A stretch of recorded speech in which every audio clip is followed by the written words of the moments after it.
دوای ئەوەی لە تیپێکی ملیەوە بۆیانە هەنگاوەکانی بەرەو پێش دەبات و ئامانجی زیاتریان هەیە بۆ دروستکردنی تیپەکان پلە بە پلە.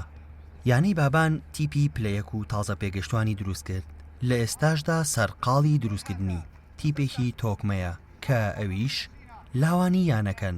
ئیمڕۆ یەکەم ڕۆژی اختیباری یاریزانانی لاوانە لە تەمەنی 2002 بەرەوسەرەوە دوای دروستبوونی یانی وەرشی بابان و پێگەنانی تیپی یەکەمی. ئیداری یانی وەرشی بابان بیری لەوە کردەوە تیپی لاوانیش دروستکا بۆ بەشداریکردن لە سەرجەم پاڵاوانتی و خولەکانە. سواز بەخوا ئیمڕۆ کۆمەڵە یاریزانی باشات و ئێمەش ئەوەی بتوانین اختیباریانەکەین و تیپێکی تۆکمان لێ دروست بکەین. یەکەم ئامانجکانی بابانی لەسەر دروست بووە خزمەتکردنی و وەرزشکارانی سلێمانی و دەوروبەری بەناوەکەش یادارەیانی بابانی یانی هەمومانە چکە ینی شاری سلێمانیە. ئامانجمان سەرکەوتنە بۆ ئاستە بەرزەکانی پلەکانی وەرزش و هیوامان ئەوەیە بگەین بۆ ئامانجەی کە ئەمانەوێت ینی بابان دەرگاشی کراوەیە بۆ سەرجەم وەرزشکاران و ئەوەی بوێت یایە وەرزش بکات. ئیدارەی یانەی بابان دوای ئەوەی بڕیاریدا تیپێکی لاوان پێک بهێنێت بانگهێشتی چەند لاوێکی کرد بۆ تاقیکردنەوەی جەستەیی و هونەری یاریکردن.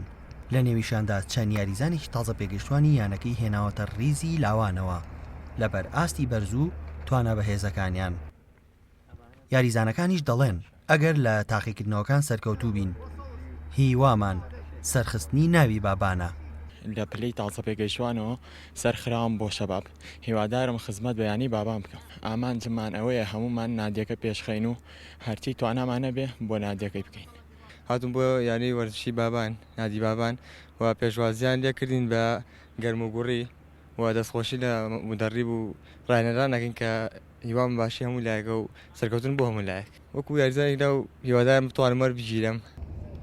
وێڕای وەستاندنی سەرجەم چالاشەکانی تۆپی پێی کوردستان بەڵام ڕاهێنەر و یاریزانان و یانەکان هێشتا بێهیوانین.